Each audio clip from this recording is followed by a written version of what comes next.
बिस्मिल्लाहिर्रहमानिर्रहीम। अस्सलाम वालेकुम नाज़रीन, मैं हूं डॉक्टर अली और आप देख रहे हैं मेरा फेसबुक और यूट्यूब चैनल। नाज़रीन, इस वक्त मकबूजा जम्मू कश्मीर के अंदर कश्मीरी मुजाहिदीन ने बड़ा खड़ा कर दिया है। नाज़रीन,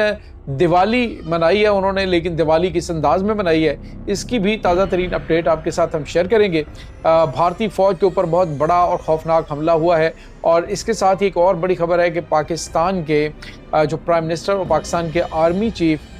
सऊदी अरब के अहम तरीन दौरे पर जा रहे हैं और इससे पहले जो नमक हराम है उन्होंने रब्ता किया है सऊदी अरब से, लेकिन सऊदी अरब की जानिब से उनके कान लाल कर दिए गए हैं। इसकी भी ताज़ा तरीन अपडेट आज के इस व्लॉग में आप जान पाएंगे। वीडियो की तफसील में जाने से पहले अगर आपने हमारे इस चैनल को सब्सक्राइब नहीं किया हुआ तो आपसे गुजारिश है काइंडली इसको सब्सक्राइब कर लें और बेल आइकन को ज़रूर दबा दें ताकि हमारी आने वाली वीडियोस सबसे पहले आप तक पहुंच सकें। नाज़रीन, हम आपके शुक्रगुजार हैं जो आप हमारे व्लॉग्स को देखने के लिए वक्त निकालते हैं और कमेंट सेक्शन में अपनी मोहब्बतों का इजहार भी करते हैं। नाज़रीन, इस वक्त जो मकबूजा जम्मू कश्मीर है वहाँ पर कार्रवाइयाँ जो हैं वो तो रोज़ाना की बुनियाद पे हो रही हैं कश्मीरी मुजाहिदीन की जानिब से, लेकिन ख़बरें बहुत कम बाहर आ पाती हैं क्योंकि वहाँ पे इंटरनेट की बंदिश होती है। फिर उसके बाद काफ़ी ज़्यादा सेंसरशिप लगाई गई है, लेकिन सम टाइम्स जो है वो ख़बरें जो बाहर आती हैं तो पता चलता है कि पिछले वीक के अंदर कितना नुकसान भारतीय फ़ौज को उठाना पड़ा है। नाज़रीन, कश्मीर के अंदर ही नहीं बल्कि मुतअद्दिद महाज़ भारत के लिए बहुत ज़्यादा खौफनाक साबित हो रहे हैं, जिसमें नाज़रीन असम है, उसके बाद नागालैंड है, इसके अलावा मणिपुर है। वहाँ पे नाज़रीन जो आज़ादी पसंद तहरीकें हैं वो बहुत बड़े पैमाने पे शुरू हैं और अब तो किसी एक ऐसी बैरूनी मदद की मुंतज़िर है जो भारत के ख़िलाफ़ उनकी मदद करे और साथ ही वो अपना काम जो है मुकम्मल कर लें। नाज़रीन, कश्मीरी मुजाहिदीन जो है वो एक अरसा दराज तक जो है भारत इल्ज़ाम लगाता रहा है कि कश्मीरी मुजाहिदीन जो है इनकी मदद पाकिस्तान कर रहा है और मेरे ख़्याल में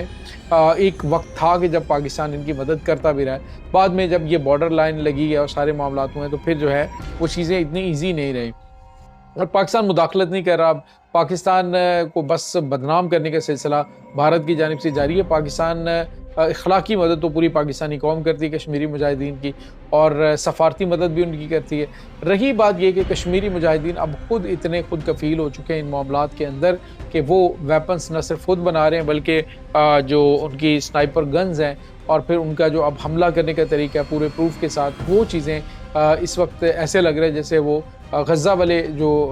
मुजाहिदीन हैं उनकी जानिब से जो हमले किए जाते थे तो उनके साथ वो मिलता जुलता उनका तरीक़ाकार अब हो चुका है। और यूँ लगता है कि जैसे भारत ने वहाँ पे किरदार अदा किया, शायद इसको सबक सिखाने के लिए कुछ जो कमांडर्स हैं वो कश्मीरी मुजाहिदीन को ट्रेनिंग देने और उनको आगे बढ़ने के लिए जो है वो मे भी मदद करने पहुँचे हों। तो नाज़रीन, आज जो है वो शोपियाँ के अंदर जो ज़िला शोपियाँ वहाँ पर इनकी एक पेट्रोल पार्टी थी, पूरी गाड़ी भरी हुई जिसमें मुतअद्दिद फ़ौजी और अफसरान मौजूद थे। तो ये पेट्रोलिंग पार्टी के ऊपर एक बड़ा ही कैलकुलेटेड अटैक जो है वो किया गया कश्मीरी मुजाहिदीन की जानिब से और पूरी की पूरी जो गाड़ी है शोपियाँ के अंदर ये तबाह हुई है और उसमें एक भी फ़ौजी ज़िंदा नहीं बचा, इंक्लूडिंग ड्राइवर और कुछ इनके JCOs हैं और कुछ जो है ऑफिसर इसमें कैप्टन रैंक का भी शामिल है। तो बताया जा रहा है कि ये पूरी की पूरी गाड़ी जो है वो दिवाली के मौके पर कश्मीरी मुजाहिदीन ने उड़ा दी है और ये एक बहुत बड़ा मैसेज जो है वो शायद भारत को भी दिया गया है कि भारत जो कि यहाँ पे पाकिस्तान के अंदर कार्रवाइयाँ कर रहा है, पाकिस्तान में बलूचिस्तान के अंदर या फिर जो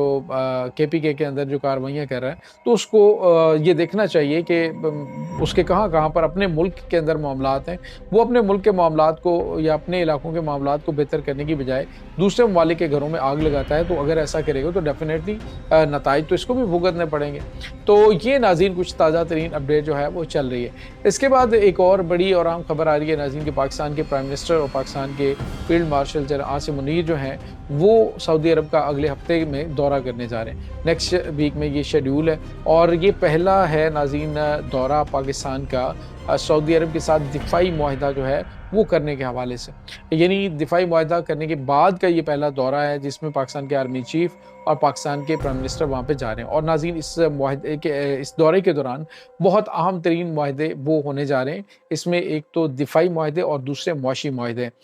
लेकिन आपको ये बताते चलें कि जो नमक हराम है उन्होंने राबता किया है। डेफिनेटली उनकी अकल इतनी काम नहीं करती, तो उनको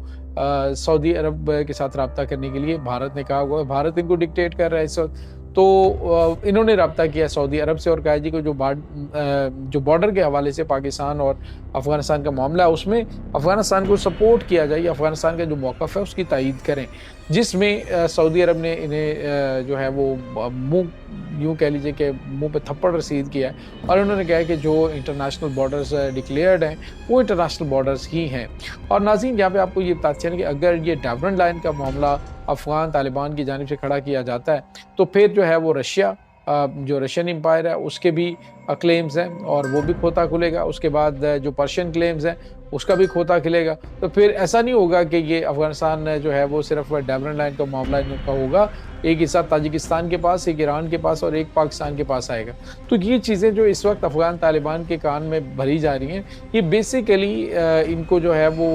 भारत की जानिब से कहा जा रहा है कि वो ऐसा करे ताकि इंटरनेशनल सतह पे एक जो है वो माहौल बनाने या फिर जो इस तरह की चीज़ें हैं वो दोबारा से खड़ी करने की कोशिश की जाए। एक्चुअली नाज़रीन, मामला तो कोई नहीं, सिर्फ़ और सिर्फ ये अपनी खफत मिटाने के लिए जो इनको जूते पड़ चुके हैं वो मिटाने के लिए अब ये इस तरह का कोई फड्डा खड़ा करने की कोशिश कर रहे हैं जिसकी कोई वैल्यू है ही नहीं। इसके बाद नाज़रीन, आपको ये पता चले जो पाकिस्तान के जो प्राइम मिनिस्टर का दौरा है सऊदी अरब है, ये बहुत गैर मामूली है इस हवाले से क्योंकि पाकिस्तान में जो दिफाई प्रोजेक्ट हैं उनके अंदर इन्वेस्टमेंट करने में सऊदी अरब कुछ बहुत बड़े फैसले ले चुका है। यानी पाकिस्तान और सऊदी अरब की मुश्तरका डिफेंस प्रोडक्शन जो है वो पाकिस्तान के अंदर होगी और पाकिस्तान में ये इन्वेस्टमेंट जो है वो सऊदी अरब करेगा। उसमें जंगी तैयारे भी हो सकते हैं, उसके अंदर मिसाइल टेक्नोलॉजी है, दीगर बहुत सारी चीज़ें, ड्रोन टेक्नोलॉजी, उसमें ये इन्वेस्टमेंट होगी। इसके अलावा नाज़रीन, मुआशी जो मामला है वहाँ पर एक मईशत के हवाले से अहम कॉन्फ्रेंस है, उससे भी पाकिस्तान के आर्मी चीफ, पाकिस्तान के प्राइम मिनिस्टर जो हैं वो खिताब करेंगे। पाकिस्तान के अंदर एक बड़ा पीसफुल माहौल फ्राहम करना सऊदी इन्वेस्टर्स को, ये पाकिस्तान ने अपनी रिस्पॉन्सिबिलिटी ली है। और शायद नाज़रीन, अभी जो अटैक्स यकदम पाकिस्तान ने इनके ख़िलाफ़ बड़ी अग्रेसिव अप्रोच TTP और अफ़गान तालिबान के ख़िलाफ़ अपनाई है, मेरे ख़्याल में ये जो इन्वेस्टमेंट पाकिस्तान के अंदर बड़े पैमाने पर आ रही है, जिसमें अमेरिकन इन्वेस्टमेंट है जो रिकॉर्डिक के हवाले से है, इसी अलावा जो रियर अर्थ मिनरल्स हैं उनके हवाले से है, और उसके बाद ये जो सऊदी अरब की इन्वेस्टमेंट आ रही है जिसमें $10 अरब की मालियत से तैयार होने वाली ऑयल रिफाइनरी भी गवादर के अंदर मौजूद है। तो ये जो चीज़ें हैं नाज़रीन, इसमें पाकिस्तान को दहशत गर्दी को एज सुन एज पॉसिबल ख़त्म करने की ज़रूरत थी और पाकिस्तान इसी वजह से पहले तो बातें करता रहा, इनके साथ निगोशिएट करता रहा, चलो जी ये कर लो वो कर लो, लेकिन वो बात जो कहते हैं कि लातों के भूत बातों से नहीं मानते, तो अब लातें जो हैं वो काम आ गई। अब जो है वो इनका सॉफ्टवेयर बड़ा अपडेट हो गया। अब इन्होंने कहा जी कि हम तो अच्छे बच्चे बन के रहेंगे पाकिस्तान के साथ, लेकिन इसके साथ ही जो धड़ेबाजी है इन दोनों ममालिक के अंदर, वो धड़ेबाजी अब किस समझ जाती है। मुझे लगता है कि ये दोनों अफ़गान तालिबान धड़े एक दूसरे को कमज़ोर कर देंगे और तीसरा जो शुमाली इत्तेहाद है वो जो है वो इसके अंदर इक़्तिदार के अंदर आ सकता है। और मेरे ख्याल में ये दो तालिबान फिर तालिबान है, चाहे वो हक्कानी हो तो चाहे कंधारी हो, तो जो सूटेबल अफ़गानिस्तान के लिए और ख़ित्ते के लिए भी मे बी कि वो अगर उसका सॉफ्टवेयर उनको अपडेट हो गया हो तो शुमाली इत्तेहाद जो है वो कुरान के नाम निकल सकता है। ये नाज़रीन इस वक्त ताज़ा तरीन अपडेट्स हैं। इस तमाम सूरत हाल के बारे में आपका क्या कहना है, कमेंट सेक्शन में अपने ख़यालात का इजहार ज़रूर कीजिएगा। इंशाल्लाह बहुत जल्द मिलते हैं एक नई वीडियो में, तब तक के लिए अपना बहुत सारा ख्याल रखिएगा। अल्लाह मुबारक।